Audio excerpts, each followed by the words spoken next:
In this video, we're going to learn what a double-blind study is, and I'm going to explain some examples of it. Then, we're going to go over the limitations of a double-blind study. In the case of professional studies and research, the impact of many treatments can only be confirmed after their effect has been verified in a double-blind study. Let's dig right in. First off, what is a double-blind study? Well, a double-blind study is an experiment where both researchers and the participants are blind to the crucial aspects of the study, such as the hypothesis, the expectations, or the allocations of subjects to different groups. In double-blind clinical trials, neither the experimenters nor the participants are aware of who is receiving a treatment. So this brings up the question, why would we do a double-blind study?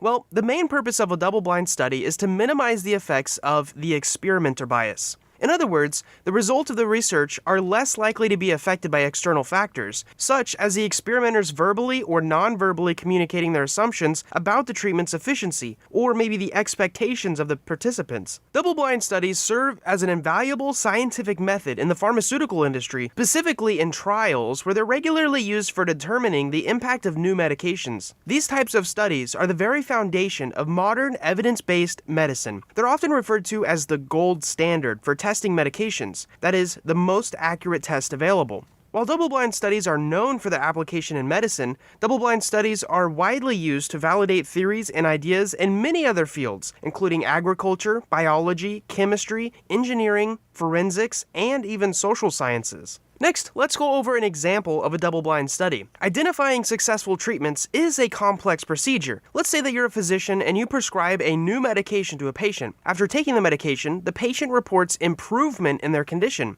But this doesn't actually mean that the treatment is effective. In fact, in many cases, patients will see improvements even when they're not taking active medication, and we're going to talk about this later. In order to properly test the medication, a double-blind study will have to take place in which the experimenter, whoever's acting as a physician, administers either the medication or a placebo to the participant, who is acting as the patient. In this case, only a third party knows whether the medication was real or not. Then, the participants' answer about their treatment will be recorded and sent to the third party. Double-blind studies aren't just used for new medication, though. A double-blind study was actually used to see if airport security dogs could sniff out one of the most recent viruses that swept the nation. Let's move on to something called the placebo effect. Almost everyone knows what a placebo is, but let's review and see how it ties into double-blind studies. So just as a review, a placebo is an inactive substance that has no effect on the individual who is taking it. It looks just like the real medication that's being tested, so that way the participants can't say whether they're actually receiving the true treatment or not. Sometimes, patients will receive medication that is in reality a sugar pill or a salt pill, which should have no measurable effects on the variable that is being tested. But in many cases, the placebo effect prevails, and having just a fake pill is enough to change the results or the beliefs of the patient. Next up, I want to talk about how to conduct a double-blind study. Subjects in double-blind studies are typically divided into three different groups: the treatment or the experimental group, the placebo group,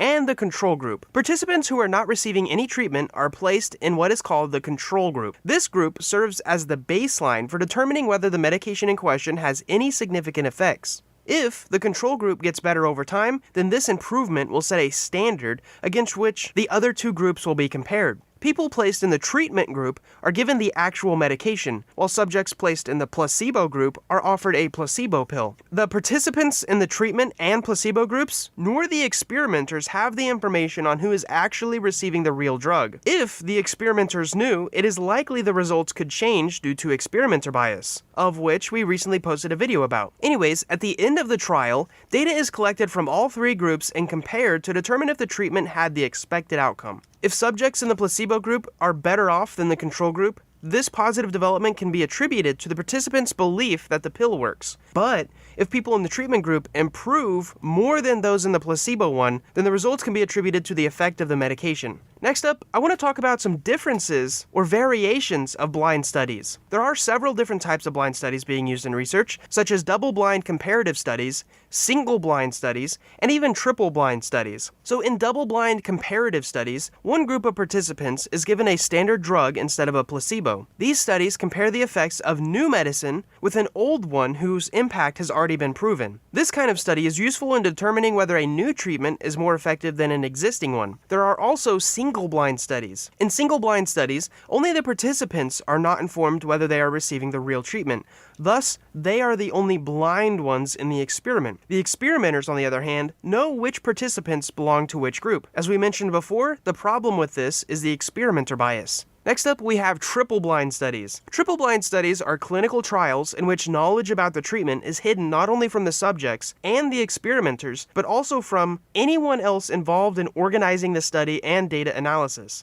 Before we move on to the limitations of double-blind studies, I wanted to share a short story in which I personally performed a small double-blind study. Over this summer, I've been dabbling in hydroponics, from growing lettuce to strawberries, and I've learned a ton. Some of the strawberries I've been growing are really tasty, and I wondered if they tasted better than store-bought ones. So what I did is I set up a mini double-blind study where I placed some of my strawberries in a bowl and then some store-bought strawberries in a bowl. Now under each of these bowls, I put a piece of tape with store-bought written on it or homegrown written on it. I had my wife mix up these bowls so even I wouldn't know which one was which. We had some family come over for a dinner and I had them select a berry from bowl 1 and a berry from bowl 2 and ask them which berry tasted better. The results were in and number 2 was the winner. Up until now, the patients, which were my family, and the experimenter, which was me, did not know which bowl contained which type of strawberries. We were both blind. Now you might be wondering, which berries were in bowl 2? Fortunately, it was my homegrown strawberries. Now, this video is sponsored by Skillshare, but I've actually had a Skillshare account for almost 5 years now, and I'm always impressed at the quality of education I find on there. Every week, there's new classes being added, but one that I highly recommend watching is Growing Hydroponic Lettuce by Caleb Johnson. This class is actually the one that helped me a ton in learning about the pH of my nutrient solution and learning how to germinate my own seeds. If you don't know about Skillshare by now, they're an online learning platform with over 17,000 classes at the moment, and there are no ads. If you're interested, the first 1,000 people to use my link in the description below will actually get a 1-month free trial of Skillshare. You can use the link or you can use my code Practical Psychology at checkout. Let's go back to the limitations of double-blind studies. Despite their significance, double-blind studies hold a number of limitations and are not applicable to every type of research. The first one is the number of participants. To be effective, a double-blind study must include at least 100 participants and preferably as many as 300. Although effective treatments can also be proven in some small-scale trials, many double-blind studies are too limited in their size to provide a representative sample and establish meaningful patterns. Studies involving fewer than 30 participants generally can't provide proof of a theory.